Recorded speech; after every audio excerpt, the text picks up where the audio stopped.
আসসালামু আলাইকুম। আপনারা নিশ্চয়ই ইতোমধ্যে জেনে গেছেন যে শরীফ ওসমান হাদি ইনকলাব মঞ্চের আহ্বায়ক তিনি সিঙ্গাপুরের চিকিৎসাধীন অবস্থায় মৃত্যুবরণ করেছেন।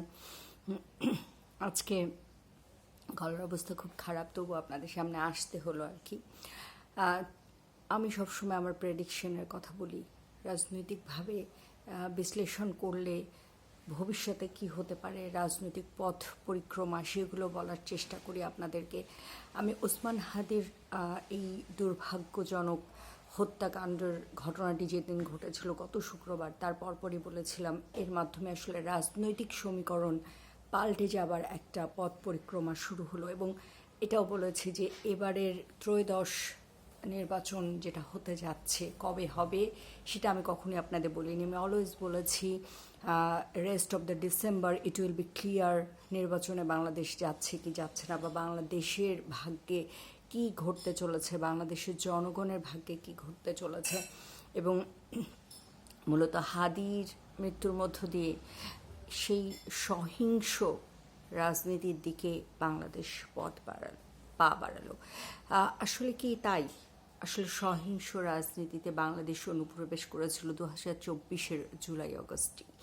এবং আজকে হাদির মৃত্যুর মধ্য দিয়ে তার সহযোদ্ধারা পথে নেমে এসেছে। তাদের যে বিপ্লব হাতছাড়া হয়ে গিয়েছিল, বা তাদের যে বিপ্লবের উপর অথরিটি ছিল, সেটা তারা আবারও সেই অথরিটিটাকে বজায় রাখতে যাচ্ছে। তারই ধারাবাহিকতায় আমরা কিছুক্ষণ আগেই এখনও আর কি চলছে, দেখলাম যে কারণ বাজারে প্রথম আলো কার্যালয় ভাঙচুর হয়েছে, ডেইলি স্টার ভবনে আগুন দেওয়া হয়েছে, সেটা একটা বহুতল কমার্শিয়াল ভবন, এবং সেখানে নিরীহ লোকজনও থাকতে পারে, অন্যান্য অফিস আদালতও আছে। আমি যখন আপনাদের সাথে এই ভিডিওটা করছি তখন অলরেডি রাস্তায় অনেক স্লোগানে মুখরিত। এবং ওসমান হাদির মৃত্যুটা আমি আপনাদেরকে, বাংলাদেশের রাজনৈতিক সমীকরণ পাল্টে যাবে তো এই ধরনের, বাংলাদেশে আসলে সবসময় মৃত্যুকেন্দ্রিক রাজনীতিগুলো হয়েছে। যেমন আপনাদেরকে মনে করিয়ে দিতে চাই যে 90-এর গণজাগরণ আন্দোলনে নূর হোসেন মারা গিয়েছিল, দ্য পোস্টার বয়। তারপরে মারা গেলেন ডক্টর মিলন, মারা গিয়েছিলেন। এটা মূলত 90-এর গণজাগরণকে ভিন্ন মাত্রা দিয়েছিল।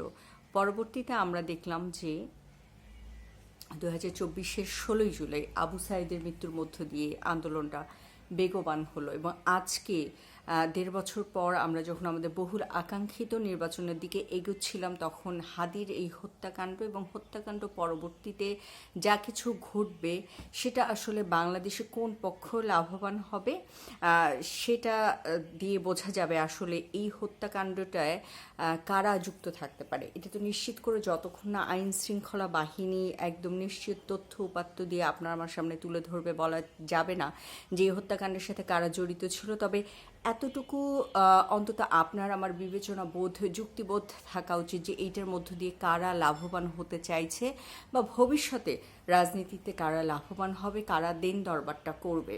তবে আজকে যেটা শুরু হয়েছে সেটার মধ্য দিয়ে হয়তো অনেক কিছু ক্লিয়ার মেসেজ পাওয়া যাবে ফিউচারে।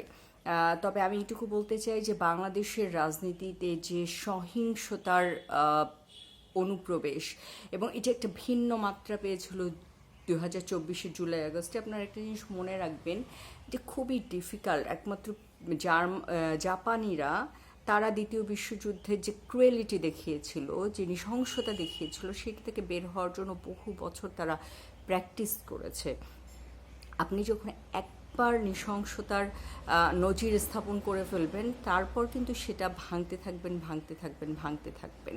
তো আসলে সামনের দিনগুলো বাংলাদেশিদের জন্য, সাধারণ বাংলাদেশিদের জন্য, রাজনীতিবিদদের জন্য তো বটেই, সাধারণ বাংলাদেশিদের জন্য খুব জটিল একটা সমীকরণের দিকে চলে গেল। এবং আজকের রাতটা বোধহয় আমরা শুধু, আজকের রাত সহ আগামী দিনগুলো আমরা শুধু প্রার্থনা করতে পারি যে আমরা যারা সাধারণ মানুষ আছি তাদের জন্য দেশ আসলে কতটুকু নিরাপদ থাকবে, নিরাপত্তা আমাদের থাকবে। আমরা অলরেডি দেখেছি, যেভাবেই দেখি যার বক্তব্যের সাথেই মিলে যাক, দেশে আইন শৃঙ্খলা ব্যবস্থা নাই, এটা আমি বহুবার বলেছি। এবং আইন শৃঙ্খলা পরিস্থিতিকে আমরা নিয়ন্ত্রণ করতেও চাইনি গত 1.5 বছরে, এটা আমি সব সময় বলেছি, এটা আমি 101টা যুক্তি দিয়ে বলতে পারবো। তো সেই আলোচনা আজকে না যাই। আজকে শুধু একটাই প্রার্থনা, এই রাজনীতির জটিল সমীকরণে পড়ে বাংলাদেশিদের ভাগ্যে কি ঘটতে যাচ্ছে সেটা নিয়ে আমি যেমন শঙ্কিত, আশান্বিত হবার এই মুহূর্তে কোনো কিছুই আমি অন্তত পাচ্ছি না আশান্বিত হবার মতো। তবে প্রার্থনা করি যে এই সহিংসতা বন্ধ হোক।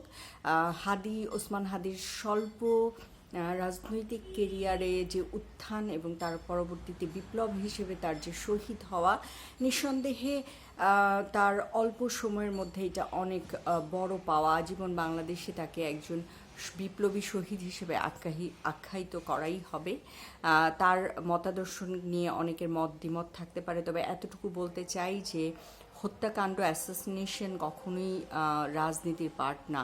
দেখেন, ষড়যন্ত্র রাজনীতির পার্ট, কিন্তু পুরো রাজনীতি না। এবং আমি বিশ্বাস করি যে যে কোনো ধরনের ষড়যন্ত্র করেই কোনো কিছু যখন অর্জন করা হয়, সেই অর্জনকে ধরে রাখা সব থেকে বেশি কঠিন হয়।